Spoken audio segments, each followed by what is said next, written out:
美国总统拜登21号在离开广岛前对记者称，预料美中关系将很快破冰解冻。那您对此怎么看？好的，那么全世界最重要双边关系的走向啊，始终是外界的共同的关注。实际上呢，这也关乎到所有人的共同利益。国务委员兼外长秦刚在离任驻美大使返国履新之际啊，他曾经投书美国报章所用的那个传播极广的标题，对此呢说的是再明白不过了。稳定的中美关系攸关我们星球的前途命运。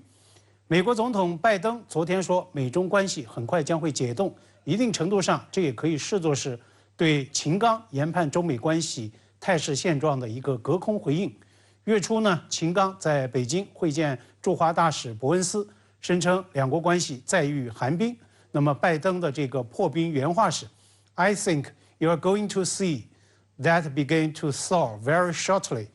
那么众所周知，拜登啊，他讲话喜欢即兴发挥，口误多，错误更多。但是呢，相信昨天在广岛对记者说这番话时，拜登他是有过深入思考的。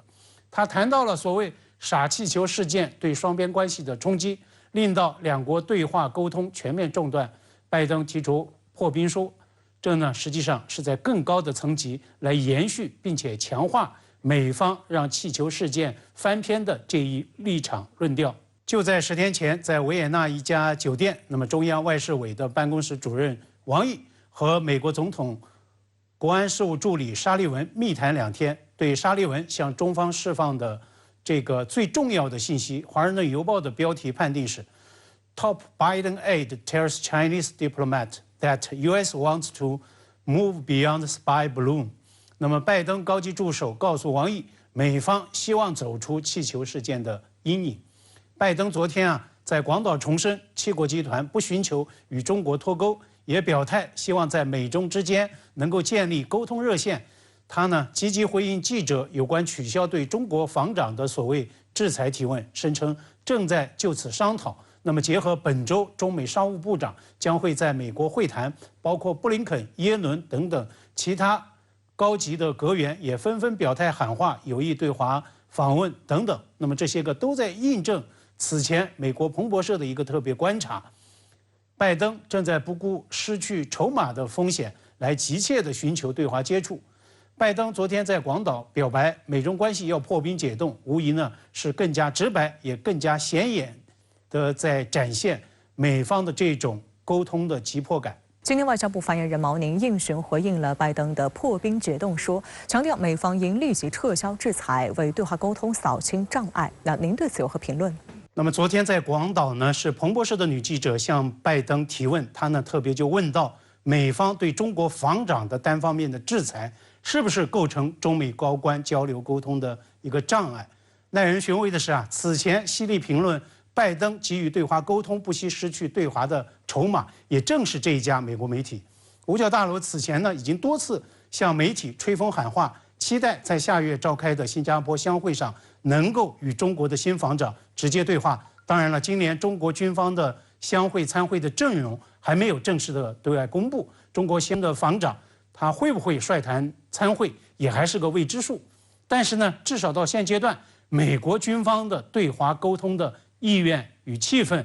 已经烘托得相当到位了。此前啊，五角大楼曾经多次向媒体放料喊话，声称美国防长或者是参联会主席寻求沟通中方同事，但是呢，电话一直打不通，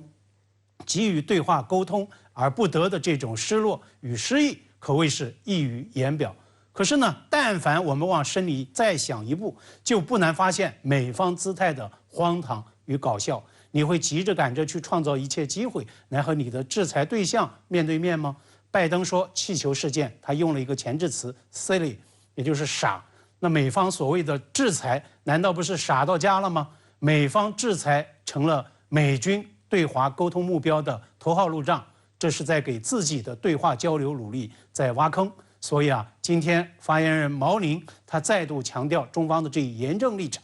中方一贯坚决反对非法单边制裁，美方应当立即撤销，来为对话沟通扫清障碍。那么，拜登既然这么急迫的要实现对话沟通的正常化，取消制裁，就不应该是继续讨论的事儿，而是应该马上就办，要马上来为美方来止损。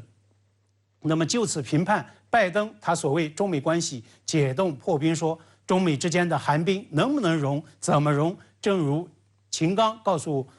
伯恩斯大使的，当务之急啊，就是要稳定中美关系，要避免螺旋式的下滑，要防止中美之间出现意外。所以呢，中美关系的融冰行动很大程度上取决于美方如何抉择。那么接下来怎么做？美方不能够一面讲沟通，一方面又不断的对中国打压遏制，不能够说一套做一套。那么就此对照美方在本次广岛峰会上的所作所为，我们实际上是能看到不少反例的。也就是说，中美关系仍然在继续承压，在继续结冰。那么您又怎么看本次G7峰会反复强调这一立场，对华去风险，但不寻求脱钩呢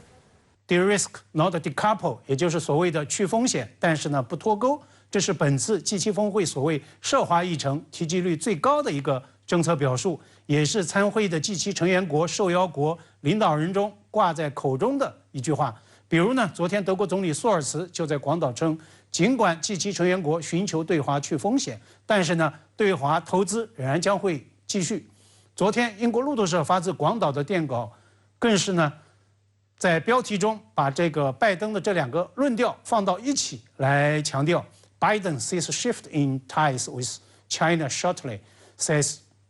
G7 wants to de-risk, not decouple。拜登称G7希望对华去风险，而非脱钩。预期呢，美中关系很快将会解冻破冰。那么，去风险是对脱钩的修正转向吗？从G7声明所谓涉华表述来看，它的调门是有所降低的。声明就称，G7对华政策并非意在伤害中国，也不寻求阻挠中国的经济发展和进步。G7呢，无意对华脱钩或者是锐转。但是呢，在我看来，所谓的去风险化，并不意味着改变美国乃至G7的对华政策的主基调。从本届广岛峰会上，美国以及东道国日本大肆炒作涉华议程，几乎在涉台、涉疆、涉藏、涉东海、南海、涉核等所有敏感议题上，处处在与中国在叫板、在对抗，我们就可以对此呢看的是一清二楚。而中方的一连串的回应，也在见证回击反制的力度与强度。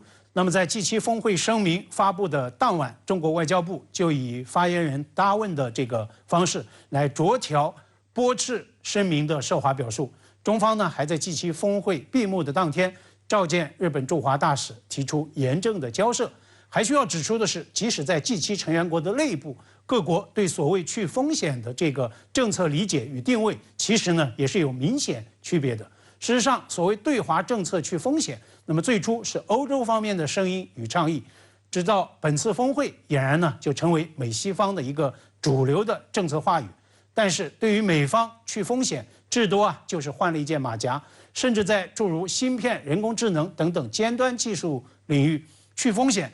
还是脱钩的代名词。但是呢，在这一领域，欧洲与美国的利益并不一致，所以啊，德国总理才会强调，致力去风险的欧洲将会继续对华投资。而在G7峰会揭幕前呢，更是有德国官员就明确警告，不应该将G7变成对抗中国的同盟。当然了，欧洲啊，它也并不是铁板一块。法国总统强调欧洲战略自主，但是呢，英国首相苏纳克就在广岛妄言说，中国才是全球最大的安全威胁，被中国驻英大使馆痛批，这是在鹦鹉学舌，是在毫无底线的随美起舞，惹是生非。那么这可一点也不冤枉英国。